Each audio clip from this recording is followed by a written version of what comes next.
I built this little occasional table, I would say probably 40 years ago, out of pine, probably not the best choice.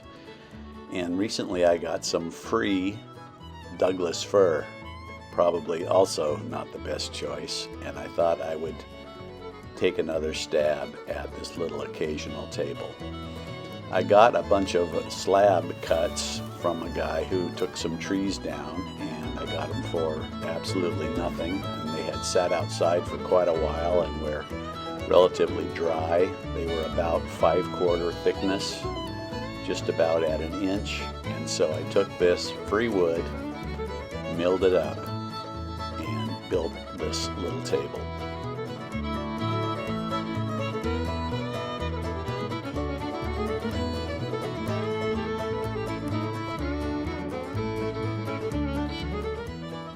In order to straighten the edges of these rough cut slabs, I had to make a sled, and basically just a piece of plywood with a couple of screws in it.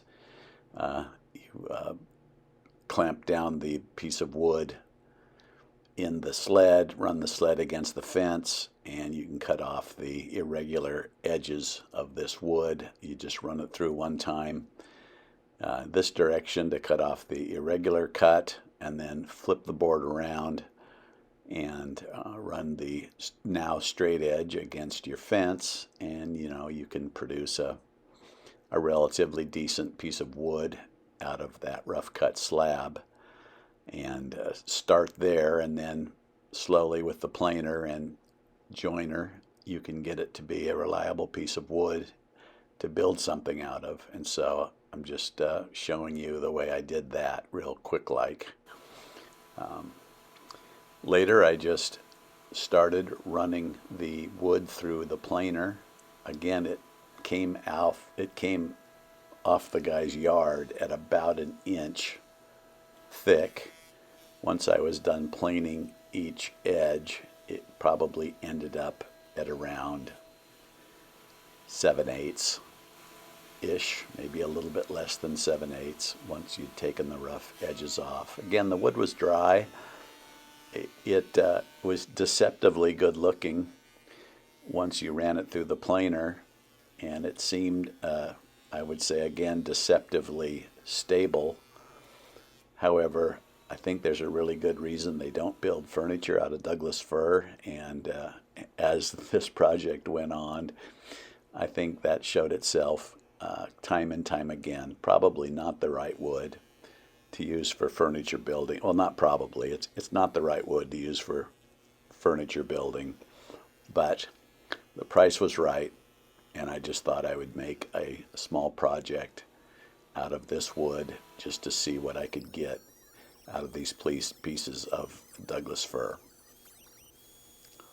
Once I had run a bunch through, I cut some strips to make a top, and I did happen to like the way the grain looked. Someone said it reminded them of Van Gogh's Starry Night, with all of the swirls going this way and that on these upper boards. They glued up nice. I was going to do a breadboard edge to end in order to keep them on plane with each other. So I began by just cutting up a bunch of that odd-shaped raw lumber into these strips. Again, these are probably now at about 11/16 maybe. Maybe a little bit thicker than that, and there'll be some more planing and sanding coming after this that'll get it down to the top. Ended up at just about 3/4, maybe a hair thicker than 3/4. So I just glued these up into a panel and began with that as my top to kind of inspire the rest of the project.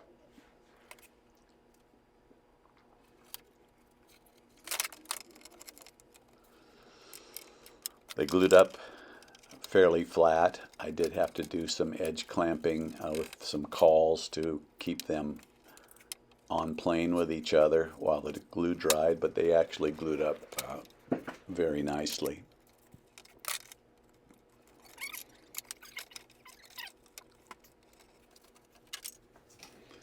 Once I had those glued up, I just got a smoothing plane and started just taking down the full length of the board at the glue joints, and honestly just crossways across the grain in order to just try to get the board as smooth as I could, as quickly as I could. And so my little number 3 worked perfect for this.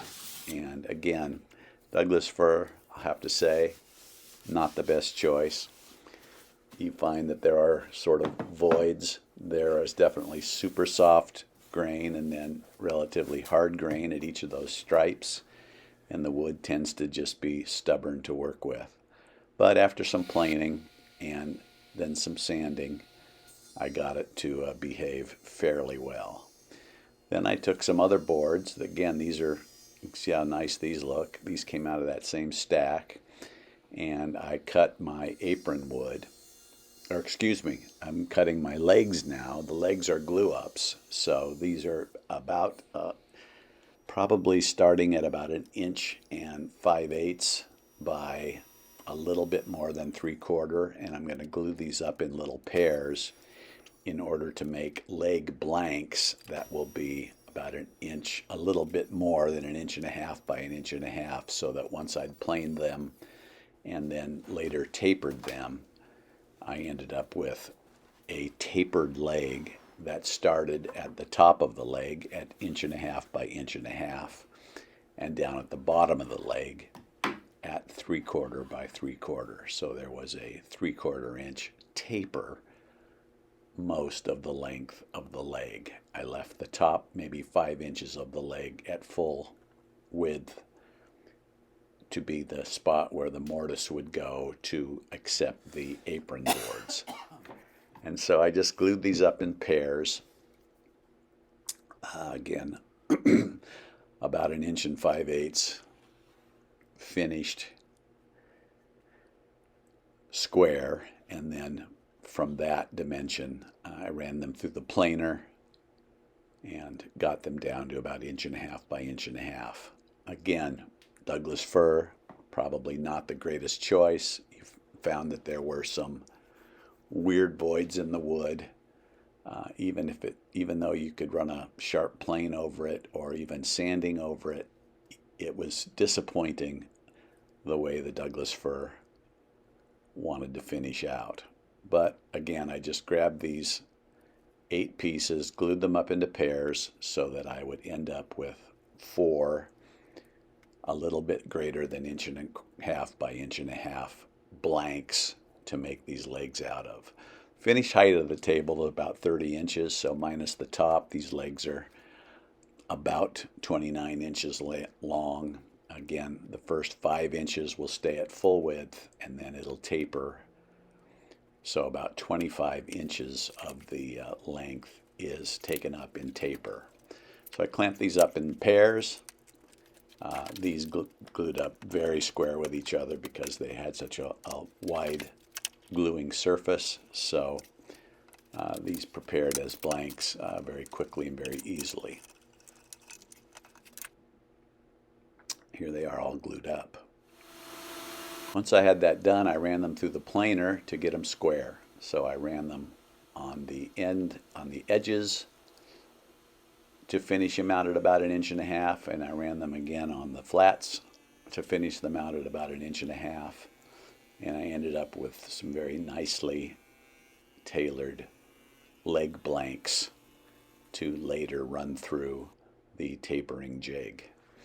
Put them on my table saw sled to get them correct in length so that they'd all be equal length and have a clean cut with a sharp blade so that they didn't have ragged edges.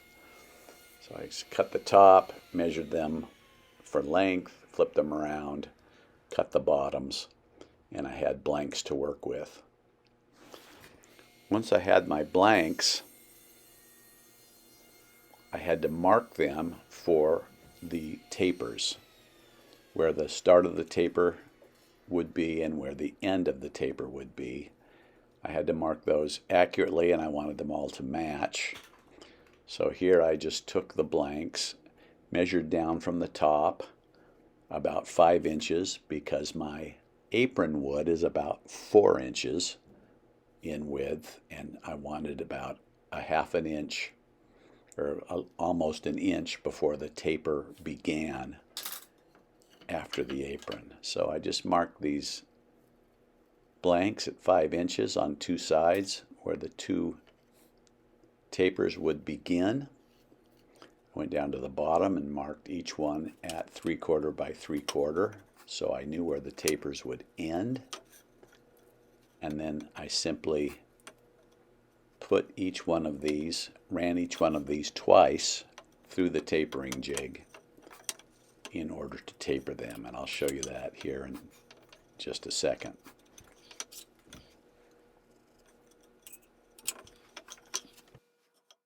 The tapering jig was just that same piece of plywood sled that I used to cut the irregular board. I just flipped it around, clamped my blanks into it. Here's a blank, just a model of a blank. I've made a line 5 inches from the top. I would go down to the bottom of that blank and mark a 3/4 by 3/4 inch square. That's where the tapers will end. And then when you have run the jig through the saw so that the edge of the jig becomes a reliable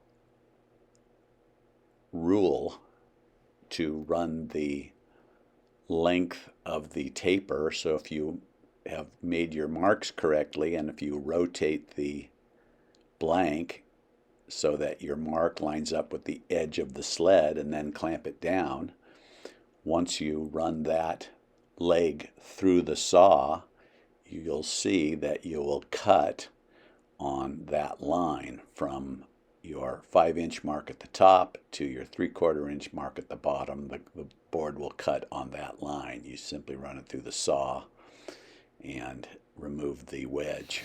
And you do that twice. So here I am running the sled through the saw to get a reliable edge that I can use to set my blanks up against. And once I have a reliable straight edge, it works great. I mean, I made it out of just scrap junk with a couple of screws and some little blocks of scrap wood. Just clamp it under there. Again, just make sure that you can see that 5-inch ruled line there on the leg. As long as that is right at the edge of the plywood at the top end of the leg, you can tighten down that clamp. And it's not a clamp, it's just a nut on a tapered screw. Put a couple of shims under there so that those clamps want to bear down nicely on the leg, and simply tighten that down. Because the edge of the plywood, you made that first cut on it, it becomes also a reliable edge to prevent tear out, and so you get a really clean cut if you have a sharp blade. You'll see as I run this through, I've aligned the top edge, the 5-inch line, with the edge of the sled. I've aligned the 3/4 inch line at the bottom of the leg with the edge of the sled.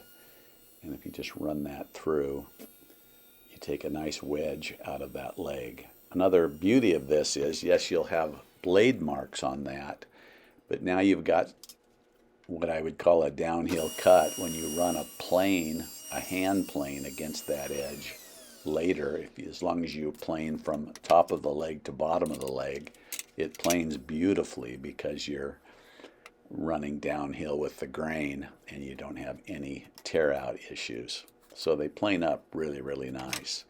So I just did that with all the legs, top to bottom, bottom to top, on all 4 legs. And there I have ended up with 4 nicely tapered legs ready to go. Marking my inside corners, because that is going to determine which 2 sides of the leg receive the mortise for the aprons. So now I'm cutting the apron wood. Again, the apron wood is 4 inches wide by, again, a little bit more than 3/4, just a hair more than 3/4 in thickness. I cut those into lengths or widths at 4 inches. Again, this was one of the better pieces of wood that came out of that stack. This was almost quarter sawn, not quite, but pretty decent piece of wood, nice and straight, nice and flat. Once I had cut those strips down to the 4-inch width, I cut them for length, and then with a stop block ran them through my sled several times in order to wear away or eat away the area to make a tenon. And I did that to all 4 sides, both ends of all 4 of the apron boards, in order to cut tenons in the ends of all of those boards. This method works really good. You get a little bit of a ragged edge from the saw cut, but just a few swipes with a shoulder plane, you can clean these up pretty well, pretty quickly, and get them ready to slide into the mortises. So here I am just cutting all the rest of the tenons in these boards. Again, it goes pretty fast. It's pretty accurate if you have a nicely clamped stop block and a square sled. And again, you clean these up a little, just a few passes with a shoulder plane. You can kind of clean the ragged edges off of those tenons. So I did that to all 4 apron boards and got those prepared to go into some tenons, into some mortises cut into the tops of the legs.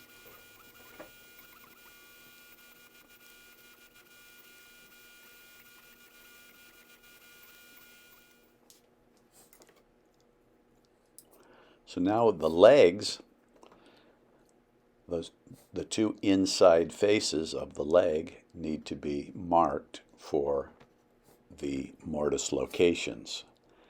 I took my measurement from those apron boards I made, marked where the tenon would start and end, and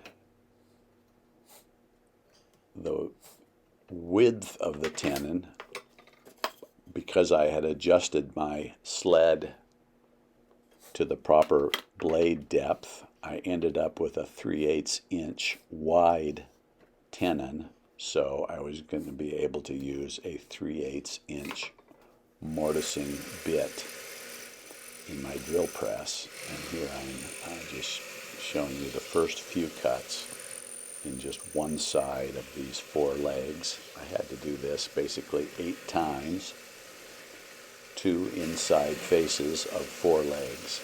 So that's 8 times I had to do this. But if you've ever used one of these mortising bits, they cut a very nice square hole. There's a drill bit down the center that removes most of the wood, and then it's just a square chisel, a very sharp square chisel that cleans up the corners and gives you a square hole. You do have to kind of ease these in a little bit at a time, but you've set the stop on your drill press to stop at the proper depth so that you get a level bottom, and you end up with a relatively clean rectangle mortise. You do have to do some cleanup with a chisel to give it smooth sides and to smooth out the bottom. And again, I will have to say one of the downsides of using Douglas Fir is it's just very, very soft, and you don't get the crisp, clean cut. You get a little bit of a ragged cut that you have to find yourself cleaning up with a chisel, and even then, not ideal as a super clean, super pro looking joint. Once I'd done that, I wanted to prepare the top a little further, so I cut each of the ends of the top to the finish width or length that I wanted, and the length would be the length minus my two breadboard ends for a final length, and you'll see that in a second too as I make the breadboard ends. But right now I just wanted to get a clean cut on each end of the top blank so that I sort of knew what I was going to be working with for a final size once that breadboard end was on each end. So I'm just measuring this up and getting a nice final cut edge that I will put my loose tenons in as I finish up this breadboard end, and I'll show you that here in just a few seconds.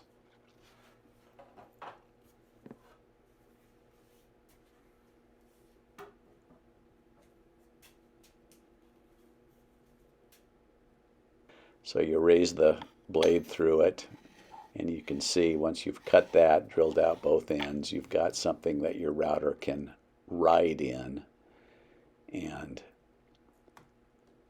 with a straight cut bit in it, you can use this guide to cut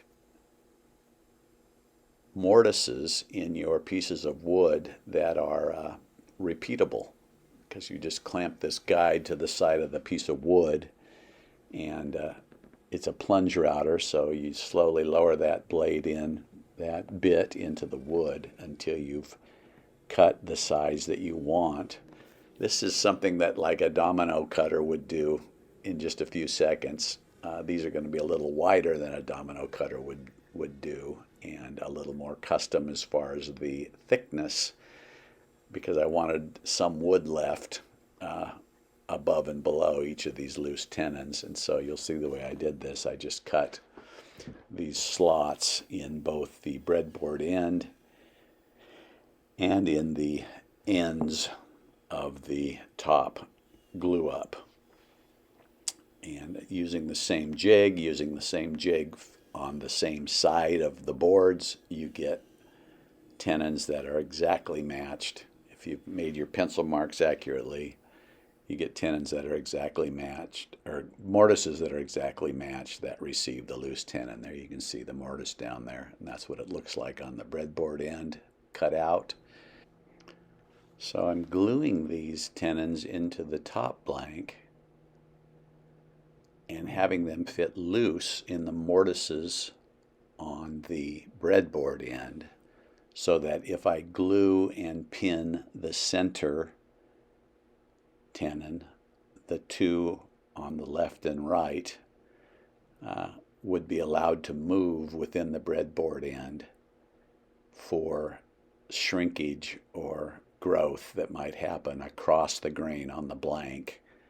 This will allow some movement if I've drilled a hole that is oval shaped, and so that's what I've done. You can see how these look.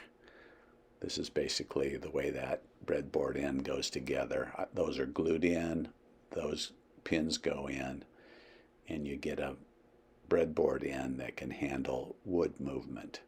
I actually turned my own pins from some walnut I had. I couldn't think of a way to get some 3/8 inch dowels any other way, so I turned them on the lathe. And then here I am sort of preparing those tenons in the mortises that I've cut in both the end of the top blank and in the edge of the breadboard end. So I just went back and forth fitting those to make sure there was still left and right movement on each of the end pieces, and a good tight fit on the center piece. Once I had those to my liking, I glued them into the top blank. Again, this grain is running vertically, so the grain is matching in the tenons with the top blank, allowing lateral movement, but it's cross grain in the breadboard end, so I had to allow for wiggle room on the ends of the breadboard end. All that to explain the fact that this will work as a breadboard end, I shouldn't have splitting issues when this top either shrinks or grows. I'm hoping there isn't going to be any movement, but if there is, this setup should allow for that movement to take place. So here I am just gluing, again, just into the top blank. I'm only gluing the center on the breadboard end, letting the ones on the left and right have some free movement. Here are my leg blanks now. They've been mortised, they've been planed, they've been sanded, and I'm putting on I put 3 coats of shellac on, and I just rub this on with a rag. Rub that on, let it sit, and you only need to let lacquer or shellac sit for just a few minutes, and then ran some fine paper over it. I did that 3 times, 3 coats, again super fast. Rub it on, sand it, rub it on, sand it, and then I used paste wax, and I apply the paste wax with steel wool. I find that gives it a really, really polished surface, and you end up with a durable, I think a relatively durable finish. Super fast, super easy, and no cleanup at all really to deal with. So that's how I did the legs, and the top for that matter. Here I've now pinned that breadboard end onto the top using those walnut pins. The one in the center is glued all the way through.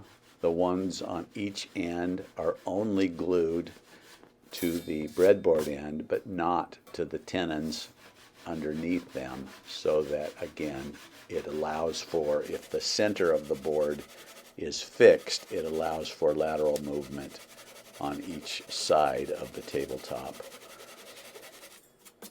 In theory, at least, that should work. Here I'm using my Japanese saw to just flush cut those off to make that a little easier job to sand down. Again, this table did not turn out perfect, but it's made with Douglas Fir, and it was done for free, and so not bad. Here I'm gluing up the aprons into the mortises on the legs. I glued up the short sides first, and then later took those short sides and glued up the long sides. Spread some glue inside the mortise. I just used a little glue stick to get the glue not only on the bottom of the mortise, but also up the sides in order to be on the edges or sides of the tenons in the apron boards. So I just spread some glue in those mortise holes and rub it up the side of the hole, and then also spread some glue on the tenons themselves on the apron boards and press that together, clamp the whole works together.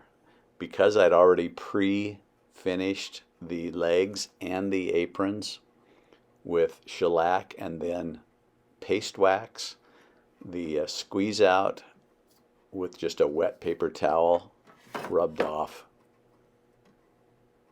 absolutely cleanly. So you can, there was nothing for the glue to stick to because it was a very slick waxed surface. So I just fitted these on each end, finishing up this glue up so that I had the table square and ready to go.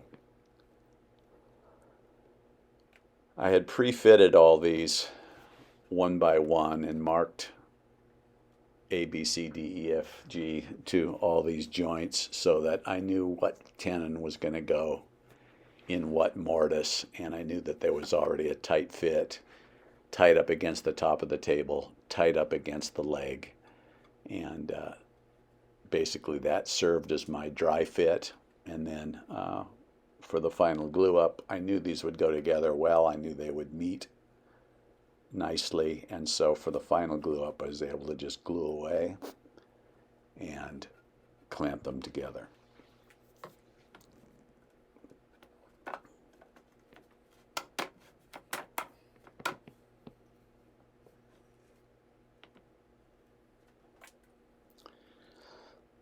I use a bar clamp.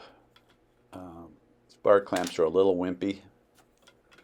But they seem to work okay. All I was trying to get is a nice flush fit between the apron board and the edge of the leg.